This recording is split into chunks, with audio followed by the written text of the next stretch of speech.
Hey there, pirates! Welcome aboard the Anime No Mi channel. Since the beginning, even before Luffy was born, there was a prophecy about someone who would return. I hope for your support to help our crew win, and to do so, you just need to click the thumbs up button, leave a like, and subscribe to the channel. By doing this, you will win an incredible devil fruit, so just comment which fruit you want. During the Roger Pirate's journey, Kazuki Oden recorded in his diary that upon arriving at Fishman Island, Roger and he were able to hear the Sea Kings talking about a birth that would happen in 25 years, along with the new Poseidon. This detail is in chapter 968, when Oden narrates his journey around the world and mentions that they heard a voice they couldn't fully understand. This moment might seem isolated, but it's part of something much larger. Imu has always known about Luffy. The prophecy about a return was never fully explained, but considering everything we know now, it seems clear that it was referring to Joy Boy. The question is, if this prophecy managed to reach Roger, a pirate who was just starting to understand the world, then it's impossible that Imu and those who govern Mary Joas didn't know about it. After all, they've been at the top of the world for centuries, controlling information, erasing names, and ensuring certain events never repeat. If there was a prophecy about the return of Joy Boy, then they knew about it. What makes this story even stranger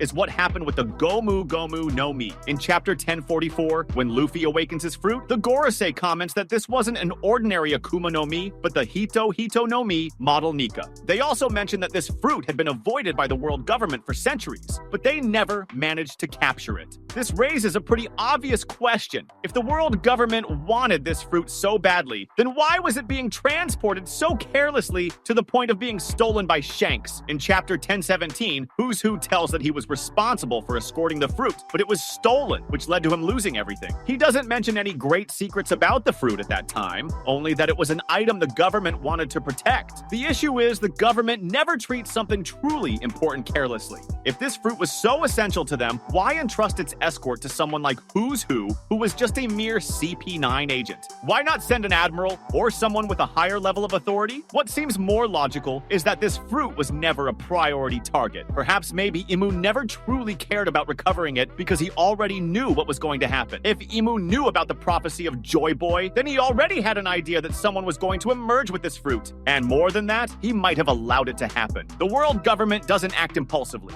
They wait, observe, and analyze what's happening before making a final decision. When Monkey D. Luffy appeared, initially, he wasn't treated as a major threat. He was a rookie pirate who started making noise in the East Blue and then the Grand Line, but nothing that truly shook the top of the world. If Imu always knew someone was going to emerge with this fruit, then it makes sense that he let the events unfold naturally. And this brings us to a very specific moment in chapter 906. When Reverie was about to begin, we see Imu holding a bounty poster of Luffy. The scene is brief but powerful. Imu walks to the room where the empty throne is, and around him are several torn posters, including Blackbeard's and Shirahoshi's. This means he wasn't just looking at Luffy, but analyzing various figures from the world. But the main question is, if Luffy was the biggest threat to him, why didn't he act immediately? In chapter 908, the Gorosei kneels before Imu and asks what light should be erased from the world. If Luffy was the priority, this would have been the perfect moment to eliminate him. But that's not what happened. The order Imu gave wasn't to erase Luffy at that moment.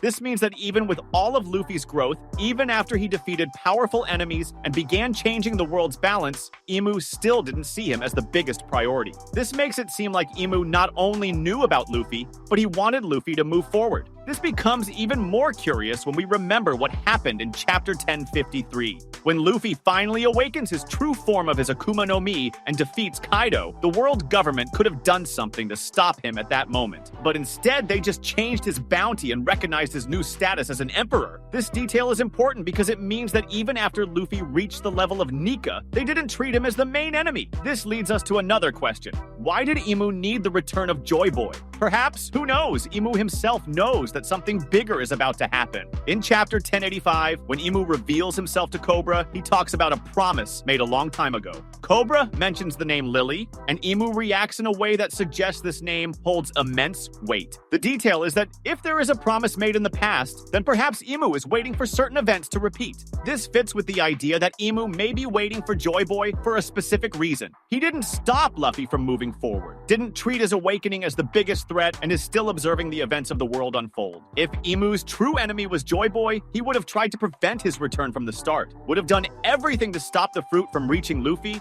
would have acted more aggressively during the awakening. But none of this happened. What seems to be the case is that Imu doesn't want to stop Joy Boy from returning. On the contrary, he wants it to happen. Perhaps, who knows, because he himself needs Joy Boy. For some reason we don't yet understand. It could be that this promise made in the past involves a cycle that needs to repeat, an event that needs to happen again for something bigger to be resolved. And if that's the case, then Luffy has always been on Imu's radar. From the moment he got the Gomu Gomu no Mi to the moment he awakened his true form, he was watched, analyzed, allowed to advance. He was never erased from history, like others who became direct threats to the world government. This means that in some way, Imu has always known about him, perhaps even before he himself knew who he really was. And that still leaves one final question in the air. If Imu wants Joy Boy to return, then what will be the true purpose of this return? If Imu has always known about Luffy and instead of eliminating him, allowed him to progress, then the main question is no longer why didn't he stop him, but rather why did he need this to happen? When we look at the story of One Piece, everything seems to indicate that the world government has always acted to maintain the status quo.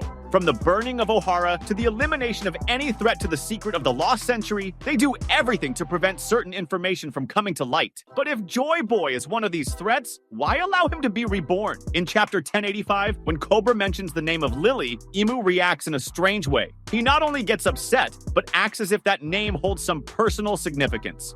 This reinforces the idea that Imu was directly involved in the past, and that there is something about the lost century that connects him to this story in a much deeper way than we imagined. The most important detail is that in chapter 967, when Roger and his crew arrive at Laugh Tale and discover the whole truth, Roger laughs. He says he was born too early, that he can't do anything, but that at some point, someone else would come. If we considered this possibility, then it might be that the ancient kingdom was directly linked to Joy Boy, and that Imu has a personal reason for wanting this cycle to repeat.